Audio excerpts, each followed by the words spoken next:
Chase's workshop here. This is actually a cigar box guitar that I built for my son for his 11th birthday. Now, the reason I got the way I got an idea about doing this is I went and visited my buddy Kyle Rohn, and he has a channel called One More Guitar. I'll put a link in the description. Go check him out if you want to. But I went to visit him. Me and my wife did about a month or so ago. And while we were there, he took us to a place called Lowe Mill in Huntsville, Alabama. And if you go to his channel, you can, his last video that he did, and I'll put it down in the description. He went there and he kind of walks you around and shows you all the things they got. They've got all kinds of stuff. They've got a luthier there that builds acoustic guitars. They've got people that do a bunch of art type stuff. They've got a place that builds cigar box guitars. We went there and it was really, really cool. They got a little kitten, I call it kitten yoga. It's a little place there that you can go in there and play with kittens and stuff, and or whatever. It's a really, really neat place. But anyways, like I said, while we were there, he took me to the cigar box place, and I was looking at their stuff, and I was like, well, these are pretty cool. And I always heard about cigar boxes, guitars, but I'd never really thought to build one until I got the idea of maybe my kids would be able to learn better on something like this than a full-grown guitar. And I've always tried to teach them how to play the guitar, and they'll come in here and you know, they got the thing like this, and they're trying to get their hands around it and everything else, and it doesn't. It's just not ideal for them to learn on at their age and at their size. And I know you can buy those smaller guitars like the 3/4 scales and learn on those, and I've actually thought about that too. But I'm thinking with something like this, the main thing I want them to learn right now is a rhythm, not so much necessarily their fretting. This is where playing guitar is at, right here, not here. Starting out especially. So I'm thinking with this, they can transition from this to either a 3/4 scale guitar or a bigger guitar much easier. What's cool about these is basically all you gotta do is hold your finger across all 3 strings and you have a chord. So it's really easy for them to play, and it gives them a way to get their rhythm down. So with all that being said, I went ahead and I built this one. I didn't do a video on it because I needed to get it done for his birthday and all that kind of stuff. But this one, I'm just gonna go over it right quick and give you a breakdown of what I used on it. This is a bird's eye maple neck. I actually had a full blank of bird's eye maple that I was gonna use to build a guitar out of. I took it and I ripped it down the center, and I was gonna put a skunk stripe in it. And then when I made the move from the old house to this house, I actually lost half of the board. So this turned out to be perfect neck for that. I didn't do a separate fretboard. I just cut the frets into the neck itself.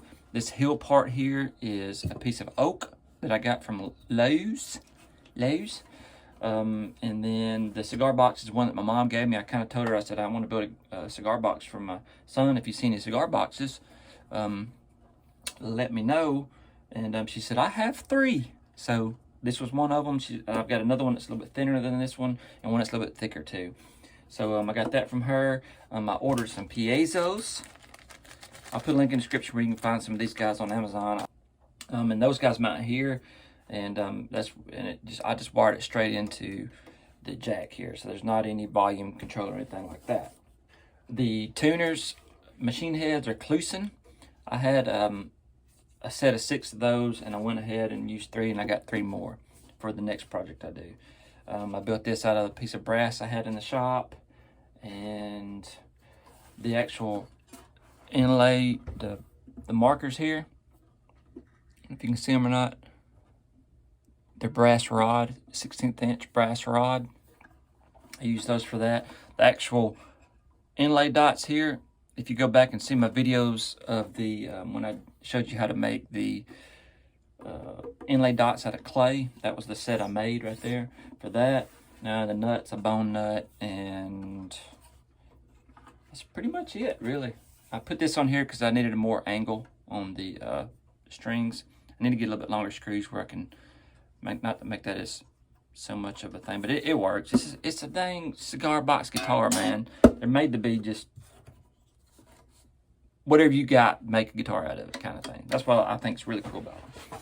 Anyways, with all that being said, what I'm doing, my next project is I'm actually building a cigar box guitar for my buddy I told you about that runs the channel, One More Guitar, Kyle Roan.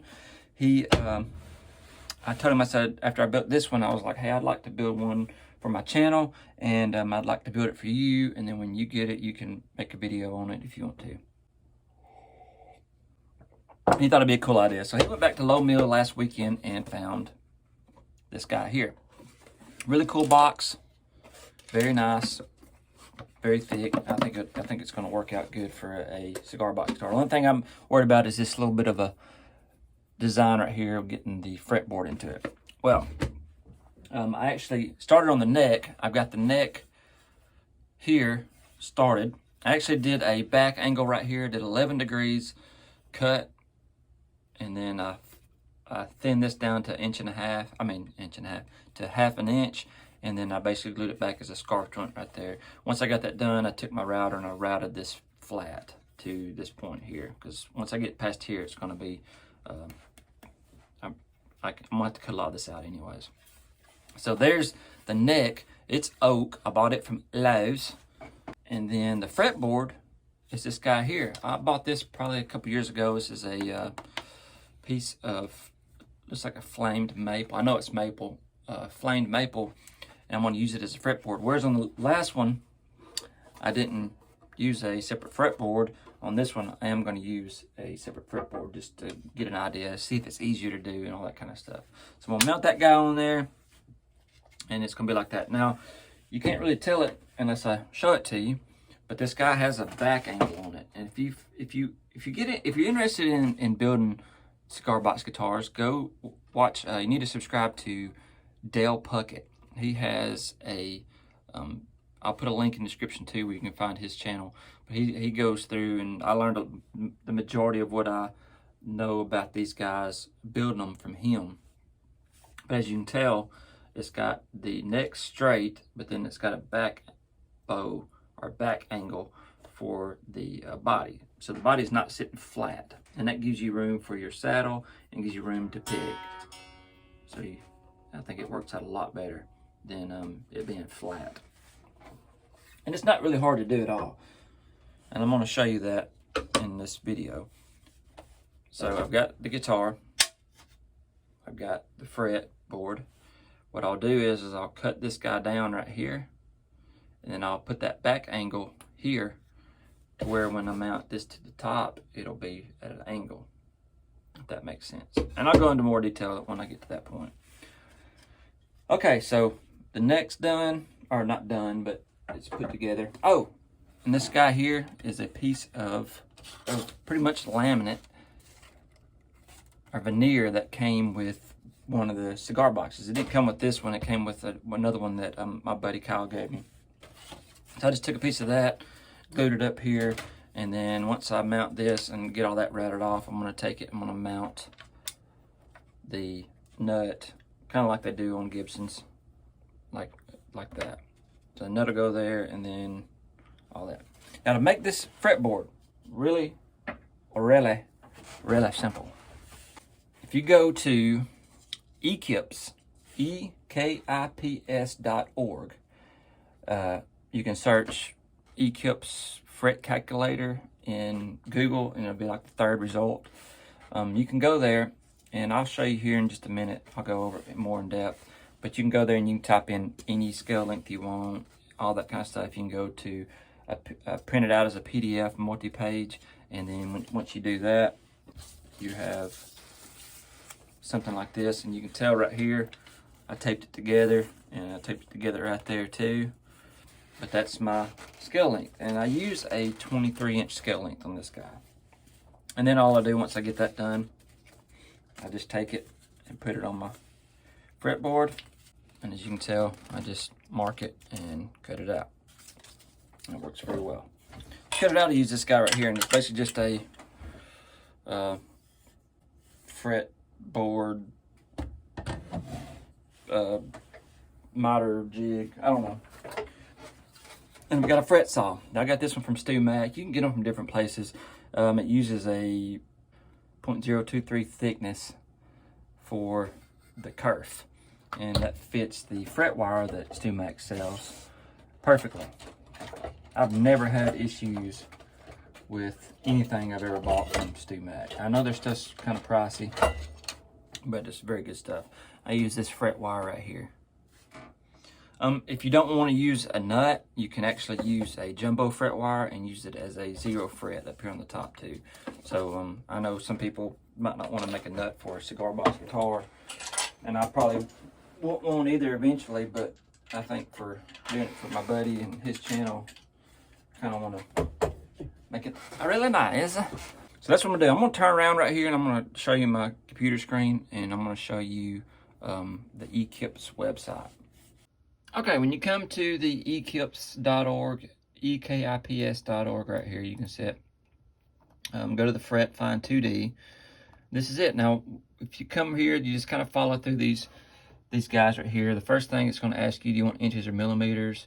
I always say inches. Millimeters might be easier, but with the way this guy works, you don't have to really worry about measuring. Go to the scale length right here. I'm doing a 23-inch scale length. My string width at the nut, which is right there, is going to be 1.5. The string width down here at the bridge is going to be the same, 1.5.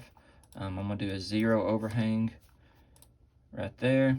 I'm not sure exactly what that means, but I just always leave it at 12. I'm going to do 22 frets, and I'm going to do 3 strings. Now, it gives you all the information here if you want to measure it out by hand. Or you can just take this guy right here and go to PDF multi-page print right here. Download that. Once you download it, open it up. You can print all of it, and it gives you your seam lines, but it makes it to where you can tape it together, and it works really good. So very cool website. You can do any size you want. You can do a 40-inch scale length if you want to. There you go, 40 inches. So play around with it. I just picked 23 because I'd heard people say 22 was good. I've heard people say 25 is good. So I was like, I'll just go in between it with 23. Why not? But you can do any size you want to. 23.5 if you wanted to. Might be cool. Who knows? Pretty cool cup, huh? Must so sound. But anyways, so since you've seen that, that's what I'm going to basically did here. I printed that out, which came like this, and I just cut it out and taped them together. The tape seams I was talking about, I don't know if you can see them or not. There's one. You might be able to see it right through there. You can kind of see it. There's a line right there. And I just take it and lay it over my computer screen, and then I kind of line it up and take some tape it up. There's probably a lot more accurate way to do it, but man, we're talking about cigar box guitars here. They ain't really perfect. Man, that would make a good paddle. Feels like the paddle they used on me in school. So yeah, I'm not gonna like go into full detail of like everything I do, but what I'm gonna do is once I do a section of this, I'm gonna bring it back and explain to you what I did, and then when we put everything together, I'll definitely be going over installing the piezo transducers. I don't know if that's what they're called or not, but the piezo pickups, and then my final plan for this guy is to actually build a pickup with it. I've got 3 little, I can pick them up. Oh my gosh. Got 3 little Alnico bar magnets that I want to make a little pickup out of. And I'm probably going to use the 3D printer. I know I hadn't showed you guys that yet. So I'll probably use the 3D printer on that. So, let's get started.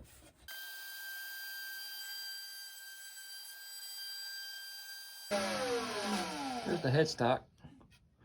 Need to square this off though. It's a little crooked on the top. I'll probably just put it in my table saw and slice it off.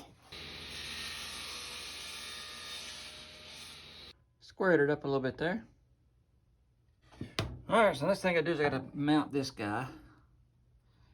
I just want to make sure it's straight. Sometimes these things can play tricks on you. So I've got a line here and I've got a line here. So all I'm going to do is I'm going to glue this guy down right there. Get my fuel card. When they ask me if I want it, I'm like, absolutely.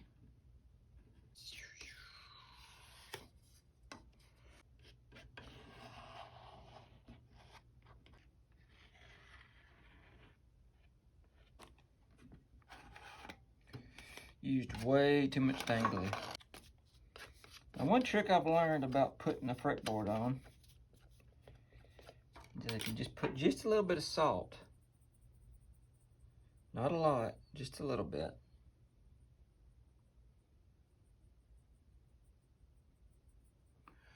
on there,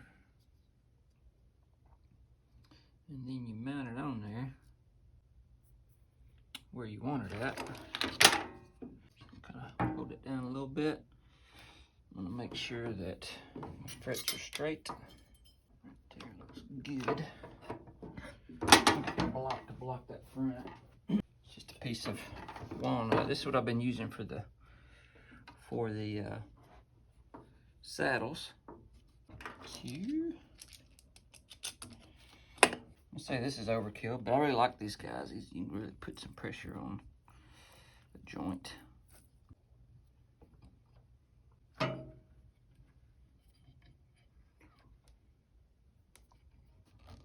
Okay. Let's check the back side. Squeeze out here. All right. I'm gonna just try to clean some of this glue out of here. There we go. Hoping you can see that. Got that side glued up pretty good. And that side's glued up pretty good. So I'll let that sit probably for, I don't know, at least a couple of hours.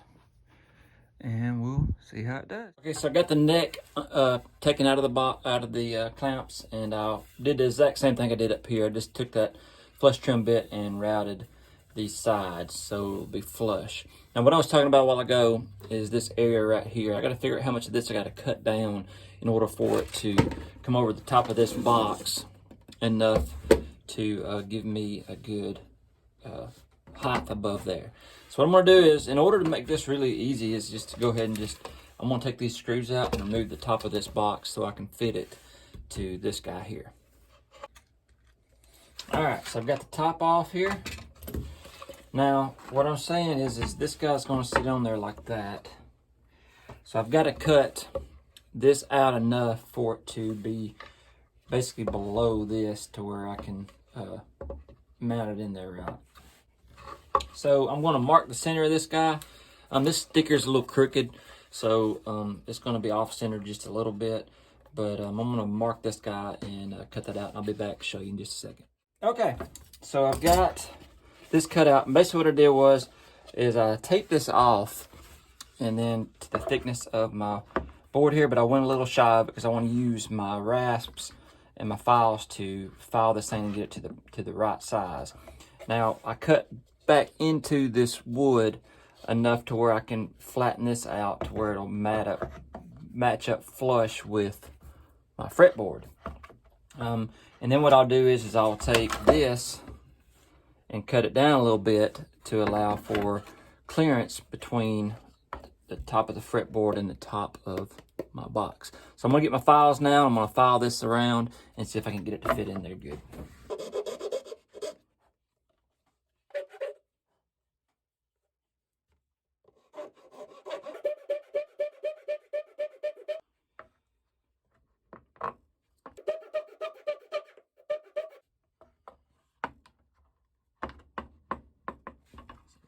Close there.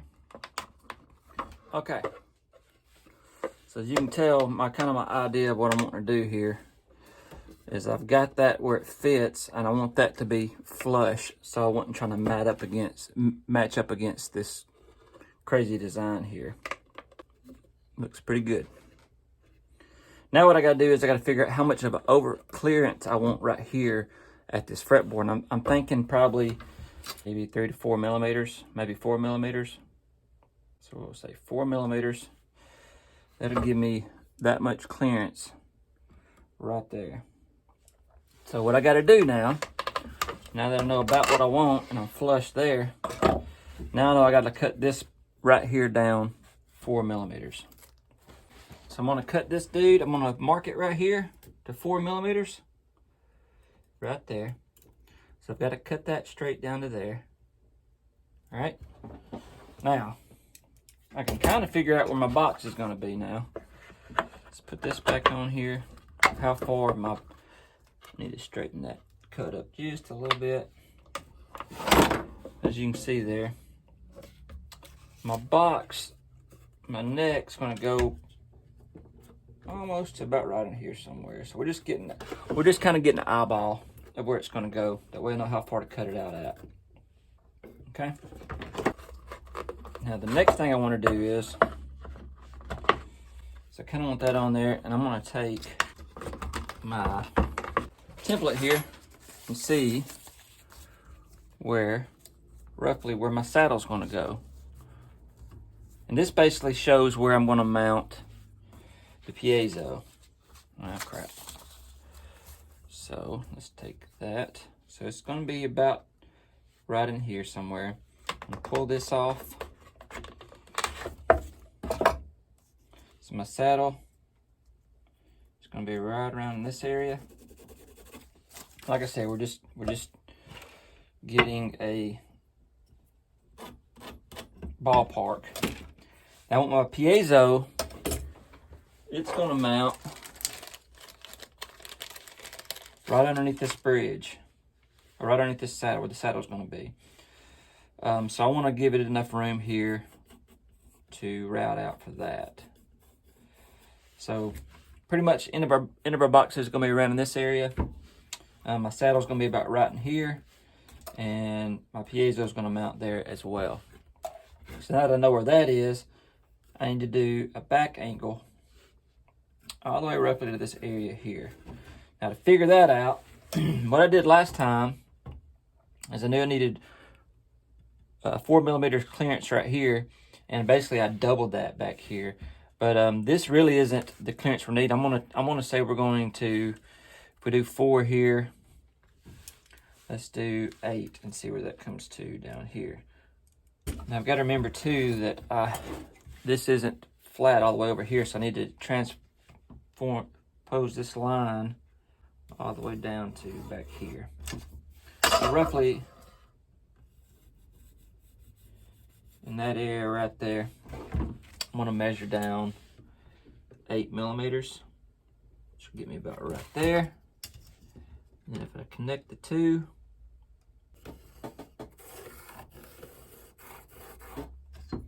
it's roughly like that. As you can see, that's going to be my back angle right there.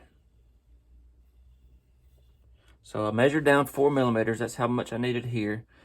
And I basically doubled it from this line down to here. So I got 4 here, I got 8 here. And then I scribed that line across there.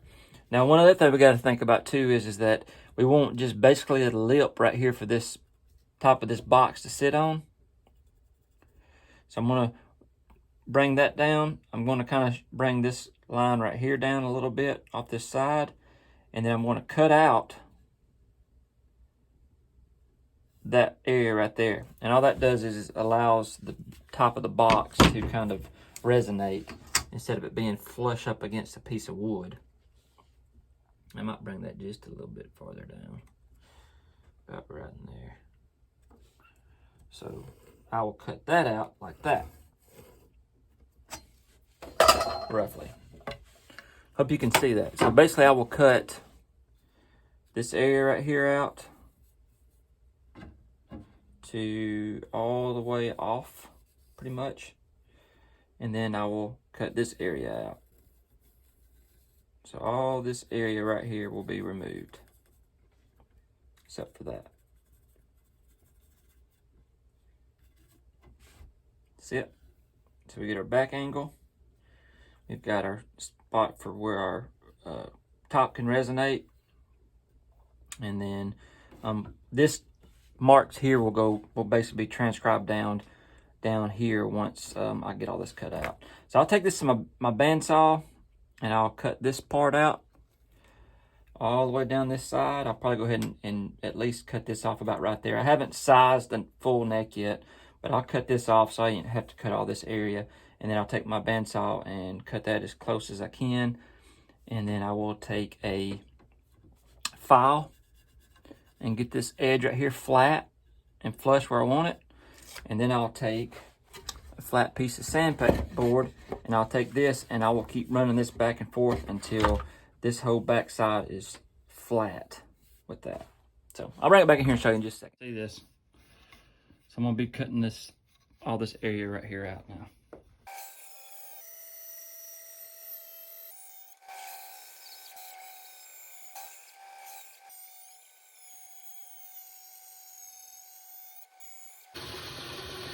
All right, well I know it ain't the prettiest cut in the world, but there it is. Now I've got the area for the top to sit on that's cut down the 4 millimeters.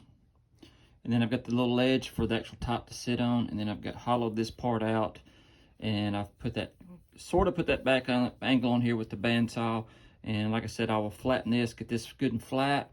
And then I will flatten this part here just for cosmetics.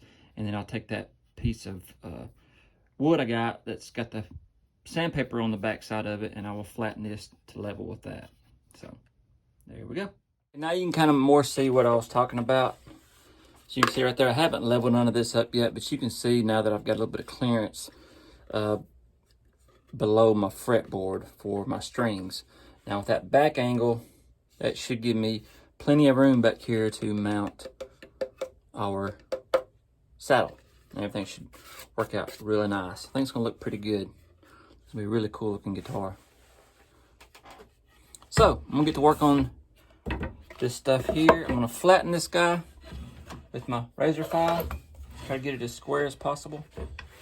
And then I'll work on this part here. Now what I didn't show you a while ago is that this piece of wood that I've got, it's just this is 80 grit sandpaper, and I've got a ledge right here that this top part can ride on. So it doesn't sand this part, but it sands the back part, and it makes it, it'll flatten this back here to this spot here. So I'm just gonna try to clean this up a little bit.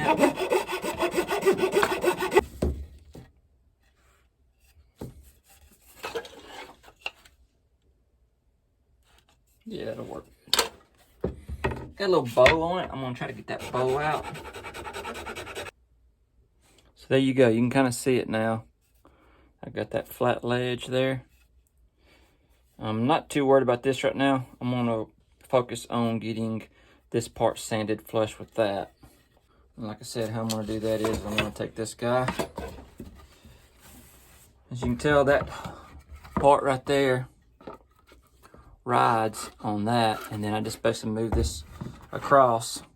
You can do it like this, or you can do it like this. Usually it's easier to do it this way, and you can just take this guy and just smooth it out. It takes a little time, but it's totally worth it. Use my Shinto thing. I love this dang thing, but I might use this to kind of try to get that more down to the angle that I need before I start using the sandpaper. And this thing will eat away some wood.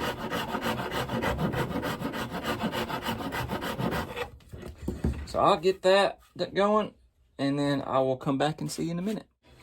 Okay, so as you can see here now, I've got this basically flattened, and I used that piece of wood, and I just took it and rode this part on the part that didn't have any sandpaper on it, and let it eat this part away. Now I use that in conjunction with that Shinto rasp, or whatever it's called. I call them a dragon file. And what I would do is I took a pencil and just mark this, and then I would run it on that thing a few times, and then whatever parts were missing, where the pencil mark wasn't, I would take that rasp and cut those parts down, because that was my high spots. And I just kept doing that till I got pretty much level right there. The next thing I want to do is I want to figure out how long this neck needs to be. And by doing that, I'm going to just put it in here like this and kind of mark in the area. And then I'm going to take it there on my table saw, and I'm going to rip that spot right there off. And I'm going to keep doing that until it fits into that.